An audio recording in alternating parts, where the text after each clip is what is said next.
लेकिन माते घर में पुत्र नहीं था, न पुत्री थी। उत्तानपाद भ्रमण कर रहे थे, घूम रहे थे, और भ्रमण करते करते एक संत जी मिले और संत ने उत्तानपाद के चेहरे को देखा। उदास बैठे हैं और मालूम पड़ा कि तुम्हारे 7 जन्म तक संतान नहीं हुई। 7 जन्म तक।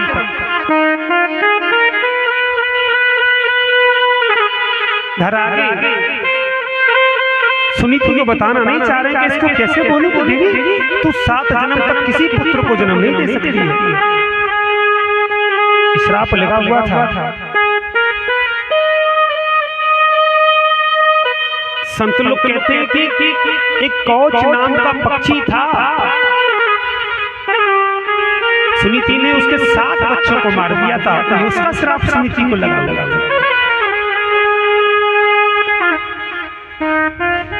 प्रभु बताइए ना क्यों उदास है? उत्तानपाद नहीं बताना चाह रहे, आंखों में आंसू आ गए, रो रहे। प्रभु बताइए ना देवी, तुम 7 जन्म तक ना किसी पुत्र को जन्म नहीं दे सकते। संत ने मुझे बताया। अब जरा सोचिए कि किसी को मालूम पड़ जाए कि 7 जन्म तक पुत्र नहीं होगा, तो क्या वो जी सकता है? बताइए। मनुष्य के जीवन में इतना कष्ट आता है, इतना कष्ट आता है कि वो खुद जानता है वो कितना कष्ट सह सकता है।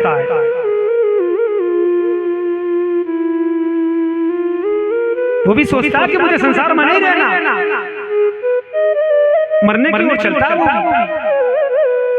मर भी जाते हैं वो।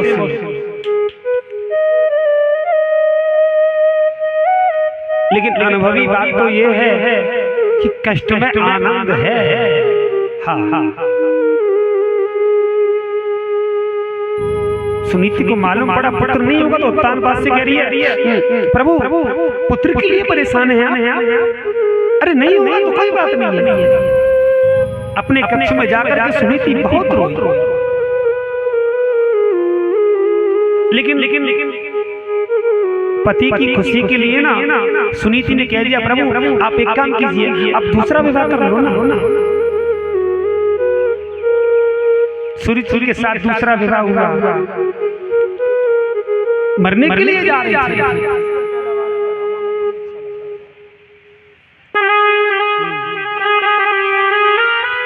भ्रमण करते करते वन में पहुंची है। बैठ करके बड़े आंसू बहा रही है, प्रभु ऐसा कौन सा मैंने पाप किया कि मुझे पुत्र प्राप्त नहीं होगा। नारद जी का आगमन हुआ, सुनीति को रोते हुए रात्रि में देखा ना। नारद ने पूछा देवी पुत्र प्राप्त नहीं होगा प्रभु, 7 जन्म तक तो जी करके क्या करूंगा। उधर सुरुचि के साथ उत्तानपाद का दूसरा विवाह हो चुका, जीना ही नहीं है प्रभु।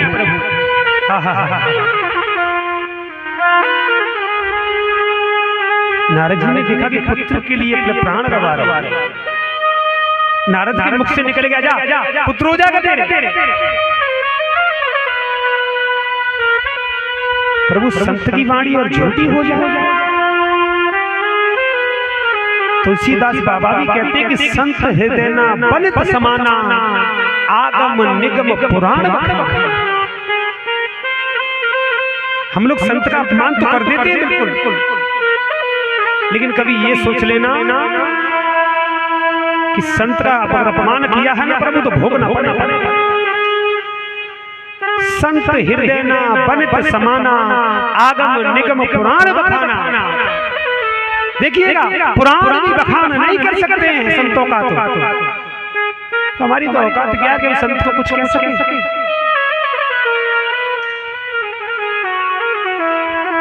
सुखदेव जी कहते हैं राजन सुनीति ने एक पुत्र को जन्म दिया और ध्रुव नाम रखा गया। बोली गोविंद भगवान की।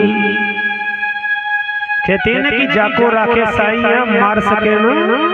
हाँ हाँ, आपने कभी ये देखा है कि पूजा पाठ करने वाले व्यक्ति पर कष्ट आते रहते हैं और संसार के लोग उससे क्या कहते हैं पता है? बोले देख वैसे तो भगवान को बड़ा पुजारी बने और वैसे देख कितना परेशान है, काय की पूजा कर रहे हैं।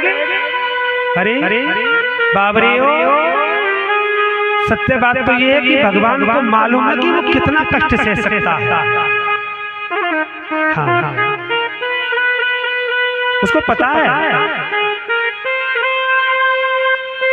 भाई, कोई जरूरी थोड़ी है कि हर के हिस्से में धनी आ जाए। हर व्यक्ति के हिस्से में धन की प्राप्ति नहीं हो सकती है। दुख सबके जीवन में है, लेकिन परमात्मा श्रेष्ठ ज्यादा दुख उसको दे सकता कि उसको मालूम है कि ये दुख झेल सकता है, बस इसको। और फिर भी दया करता संसार का।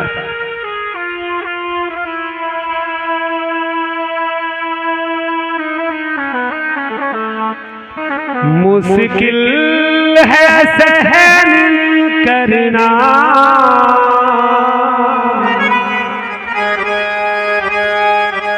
ये दर्द जुदाई का,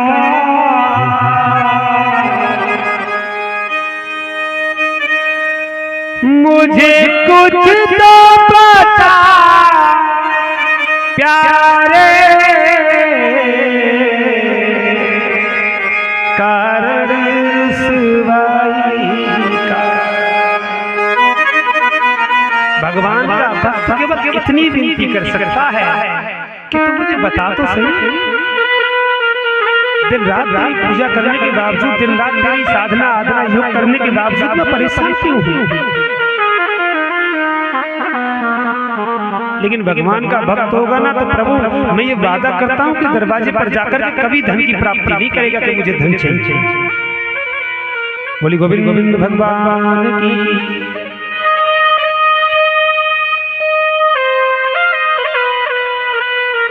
लेकिन सुनीति अपने पुत्र को लेकर के ध्रुव को अलग रहते हैं, उत्तानपाद सुरुचि के पास में रहते हैं। धीरे धीरे बड़े हो गए, 5 वर्ष के हुए ना तो सुरुचि के महलों में प्रवेश किया ध्रुव जी महाराज ने। पहली बार जब पिता ने पुत्र को देखा, भावुक हो गोदी में उठा लिया ध्रुव जी को, कभी हाथ में चूमने लगे, कभी माथे चूमे, कभी गाल चूमे।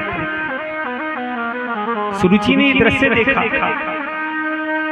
ध्रुव जी को ना घर से धक्के मार के निकाल दिया। बोले सुन, गोदी में बैठने का शौक है ना तो पिता की गोदी में बैठना अपनी की में जा।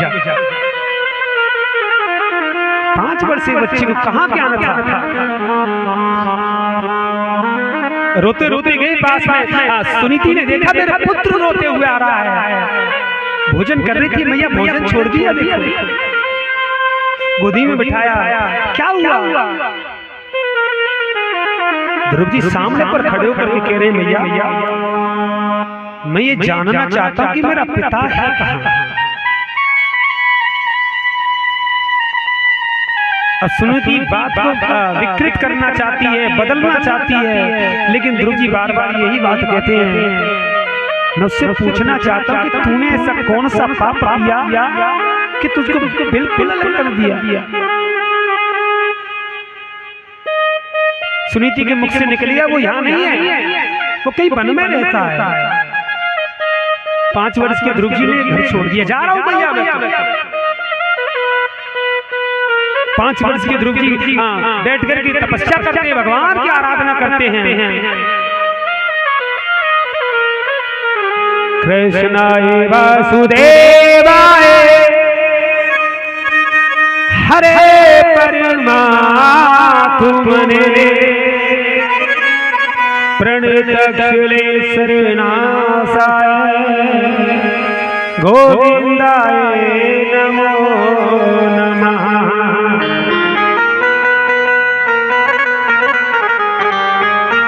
ओम भगवते वासुदेवाय नमः।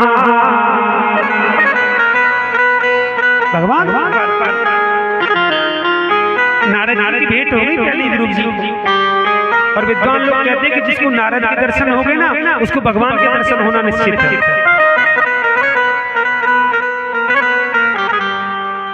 भगवान प्रसन्न हुए ना तो सामने पर खड़े हो गए आकर देवता ऊपर से देख रहे हैं, कितनी विचित्र झांकी है भक्त और भगवान की। ना तो भगवान ध्रुव जी से कुछ कह रहे हैं और ना ध्रुव जी भगवान से कुछ बोल रहे हैं। काफी देर हो गई इस दृश्य को देखते देखते, और जब काफी देर हो गई ना मैया, भगवान ने कपोल उठाया, हाँ संत कपोल से लगाया, अरे अब तो बोल कछु। ध्रुव जी बोले प्रभु इच्छा तो बहुत ही बोलने की, बहुत इच्छा थी, मेरे मन में चाहना थी कि मैं भी आपसे कुछ मांगूं, लेकिन बात तो ये है कि आपको देखकर तो मांगने की इच्छा ही नहीं करती है। बोली गोविंद गोविंद भगवान की। भगवान के प्रति थोड़ा प्रेम करके तो देखो, वास्तव में घर में भी सुख शांति आने लगी। कोई जरूरी नहीं कि घर में 10 लोग हैं 10 के 10 ही भगवान की आराधना करें, नहीं।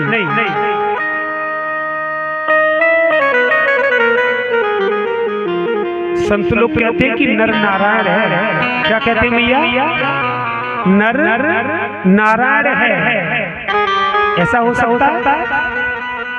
नहीं, नर नारायण नहीं हो सकता। नर नारायण वही है कि जिसके अंदर दया है, और जिसके अंदर दया नहीं है क्या भगवान उसके अंदर प्रकट हो सकता है? बताओ, नहीं होगा। हमको भी अच्छा स्थान पसंद है,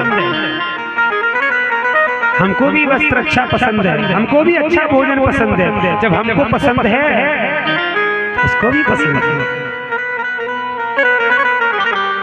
ये ध्यान रखना चाहिए मनुष्य को।